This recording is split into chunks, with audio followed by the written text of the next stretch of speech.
A Gore-Tex rain jacket from Arc'teryx costs $700. The one next to it costs $199. Same Gore-Tex membrane, same seam taping, same waterproof standard, different name on the chest, and a $500 gap that has nothing to do with how dry you stay in a storm. Most outdoor shoppers walk past 5 brands every single time they are in a gear shop. They walk past because the name is unfamiliar, or because they assume cheap means inferior, or because the salesman steered them toward the recognizable logo and the better commission. That instinct is costing them real money. Today we are covering 5 outdoor clothing brands almost nobody talks about, and why each one quietly delivers technical gear at a fraction of what you pay for the famous names. Not beginner gear, not budget compromises. In several cases, the same fabrics, the same technologies, just without the advertising budget and the influencer contract you are funding every time you buy the premium label. Before we start, no brand paid to be here, no sponsorships, no deals. Every brand survived 4 questions. 1, is the technical spec real and verifiable, or just marketing language? 2, who makes it? Serious manufacturing history means engineering you are not paying flagship prices for. 3, what does long-term ownership look like from people who have owned it for years, not weeks? 4, what is the honest limitation? Every brand on this list has one. I will tell you what it is because the trade-off is what separates a smart buy from a regretful one.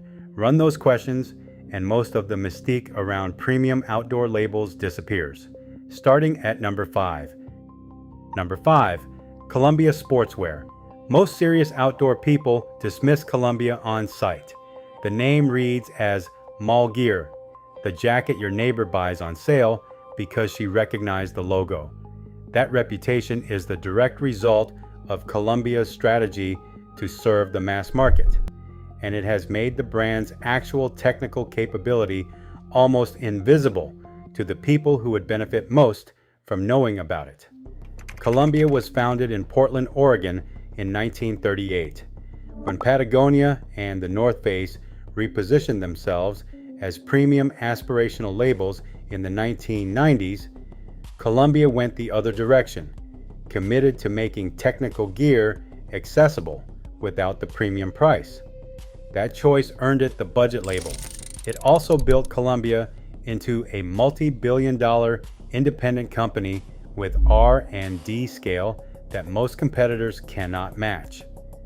The technologies are real. Omni Heat.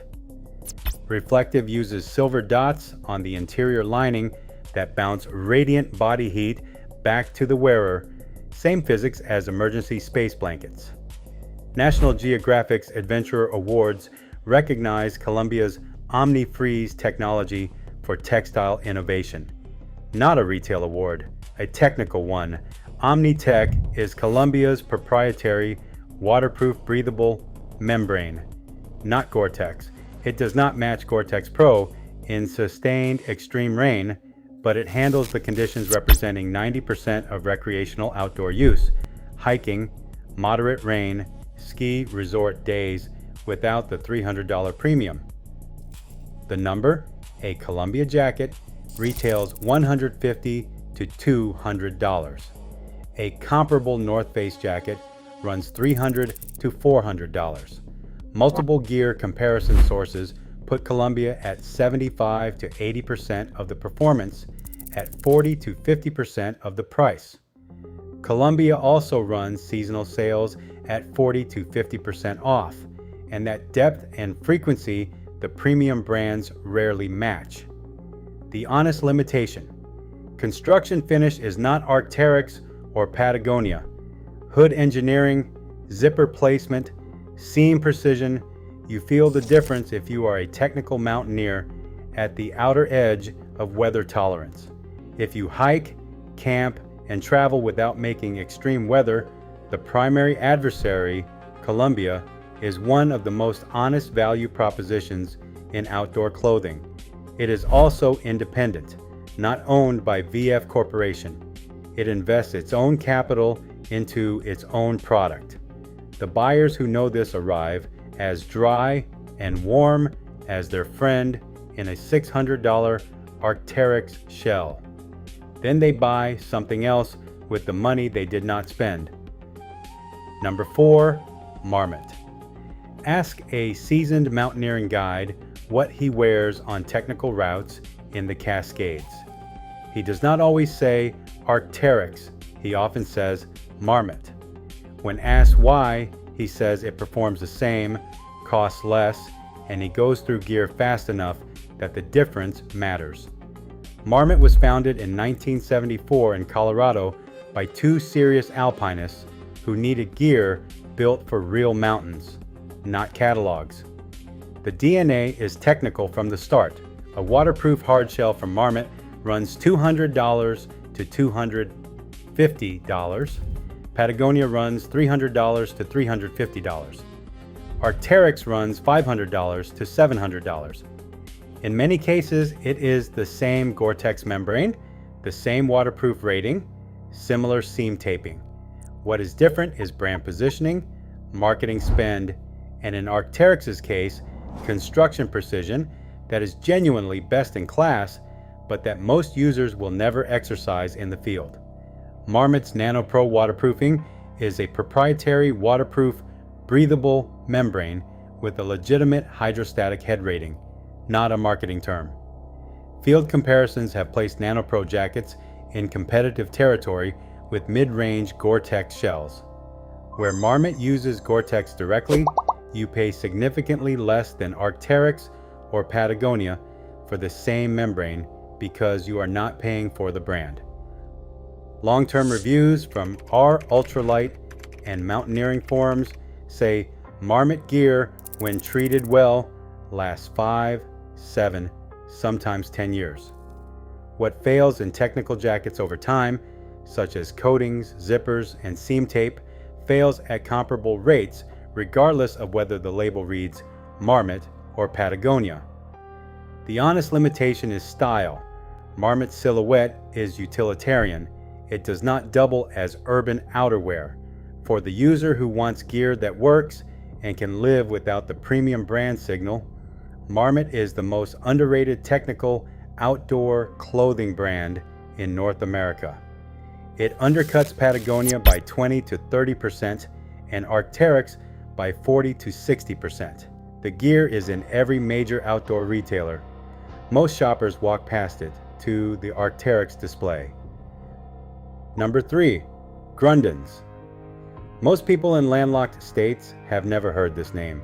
People who make their living on the water know it as well as their own boots. Grundéns was founded in 1911 in Sweden by the son of a commercial fisherman who needed waterproof clothing that could survive the North Atlantic. Over a century later, the brand still builds around one principle: waterproof protection for people who cannot afford for it to fail. Commercial fishermen and Bering sea crabbers do not have the option of returning to the dock because a jacket leaked. They buy what works. Grundéns manufactures at a standard that overlaps directly with what recreational outdoor users need, at prices well below the outdoor lifestyle brands that have borrowed fishing aesthetics without the fishing engineering. The Neptune series bibs and jacket use heavy-duty PVC-coated polyester that is genuinely waterproof in conditions that test or fail recreational rain gear at the same rating. The brand backs that with a lifetime warranty, the clearest signal of how confident a company is in its own construction. The pricing: Grundéns fishing jackets run $100 to $250.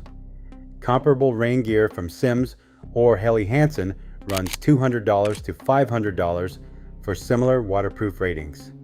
You are paying the Simms premium for fly fishing aesthetics and media placement. The Grundéns jacket does the same job for considerably less. Reviews from the Hull Truth and Striped Bass Forum describe Grundéns bibs lasting 5 to 10 years under commercial grade use. translating to decades of recreational use. The part most people miss: Grundéns has been quietly building a Gore-Tex performance line, the Portal Collection, that won awards from mainstream outdoor media in both 2023 and 2024. Not fishing industry recognition, mainstream outdoor gear recognition. For brand building waterproof clothing longer than Arc'teryx, Patagonia, and the North Face have existed. The honest limitation: Grundéns is built for wet environments, not alpine breathability. If you need packable gear for high output climbing, look elsewhere. If you spend real time in rain, on boats, or in sustained wet weather, this is the most ignored goldmine on this list. Number 2, outdoor research. A nuclear physicist attempting to summit Denali in 1980 watched his climbing partner get frostbite from a pair of failing ankle gaiters. When he got home to Seattle, he did not buy better gaiters. He designed them, applying the same evidence-based methodology he used in scientific work to the problem of gear failure in extreme conditions.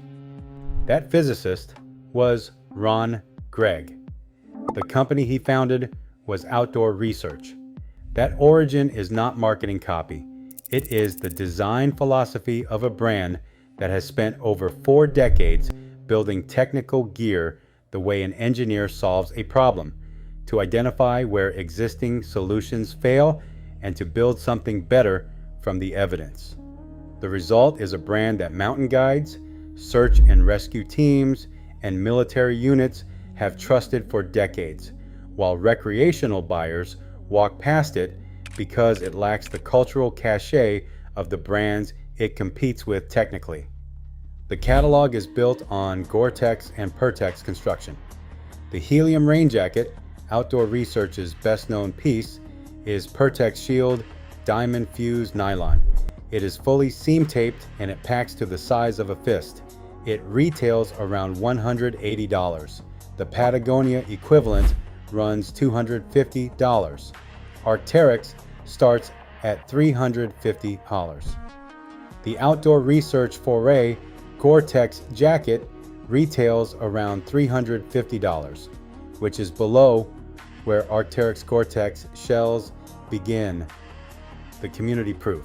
The comment that repeats across R ultralight and R alpinism says, "I bought OR because I couldn't afford Arc'teryx. Now I can afford Arc'teryx and I'm still wearing the OR." The Feroci climbing pants with 4-way stretch, durable water repellent coating, and articulated patterning retail around $130 versus $200 to $250 for the Arc'teryx Gamma equivalent. They are worn by professional guides who cannot afford gear failure at 9,000 feet. The honest limitation. OR is not a style brand. If the cultural signal matters, it will not deliver what Arc'teryx delivers. What you get instead is better engineering per dollar than almost any brand in the technical outdoor space. The proof that closes the argument: Outdoor Research supplies gear to United States military special operations units and international mountain rescue teams. Those buyers do not care about brand prestige. They care whether the gear performs when lives depend on it. Number 1, -33. Here's a brand inside the most expensive category in outdoor base layers: merino wool, charging significantly less than the names that dominate it. The people who find it have a reaction that appears in hunting, hiking, and backpacking forums with remarkable consistency. "I bought this because it was cheaper, and now I won't buy anything else." -33 is based in New Hampshire and builds its entire line around 100% merino wool. A mid-weight base layer top retails around $75 to $80. The smart wool equivalent runs $95 to $100. The icebreaker equivalent runs $100 to $120. The wool is not different. Merino is a natural fiber with fixed physical properties, micron count, fiber length, thermal behavior, that do not change based on which brand's label is in the collar. This is the point that changes how you buy base layers. Merino's properties are inherent to the fiber: naturally moisture wicking, naturally odor resistant from lanolin in the fiber structure, naturally temperature regulating, naturally soft against skin at micron counts below 18.5. Minus 33 uses 16 to 18 micron wool. Smart Wool and Icebreaker use wool in the same micron range. You are not getting different wool, you are paying for different branding, and in Icebreaker's case, VF Corporation's overhead. The long-term durability is verified by communities with no reason to oversell it. Rockslide hunting forums document minus 33 mid-weight sets lasting 7 and 8 years under heavy seasonal use. Direct comparisons between minus 33 and Icebreaker consistently describe comparable softness, thermal performance, and longevity. The differentiator every time is this: minus 33 is the same thing for less money. The honest limitation is a category truth. Fine Merino develops pilling and thin spots in high friction areas under extended heavy use. All fine Merino does this. Cold wash, lay flat to dry, treat it correctly, and the lifespan extends significantly. The number is this: a complete minus 33 mid-weight set, top and bottom, runs $140 to $160. The Icebreaker equivalent runs $200 to $240. The Smart Wool equivalent runs $190 to $220. The fiber doing the work in all three is the same. The name on the label is the only explanation for the gap. People who find minus 33 expecting to be disappointed are not. That is the clearest signal a product can send. What all five tell you. Across Columbia, Marmot, Grundéns, Outdoor Research, and minus 33, the same pattern appears in every category where brand premium detaches from product reality. The brands charging the most are charging for visibility, like the billboard at the trailhead, the sponsored athlete's social media, the flagship store, and the cultural identity. Those things are real. They have nothing to do with whether you stay dry, warm, and comfortable in the field. Is the spec verifiable? Who makes it? And what is their history? What does long-term ownership actually look like? What is the honest limitation? Run those questions, and the gap between a $700 jacket and a $199 jacket closes to a margin that most users will never reach. What remains is brand. And brand is a legitimate thing to pay for, as long as you know that is what you are paying for. The buyers who know these 5 brands walk into the same outdoor store as everyone else and make a different decision. Not because they cut corners, because they found out what is actually inside the gear. Now you have.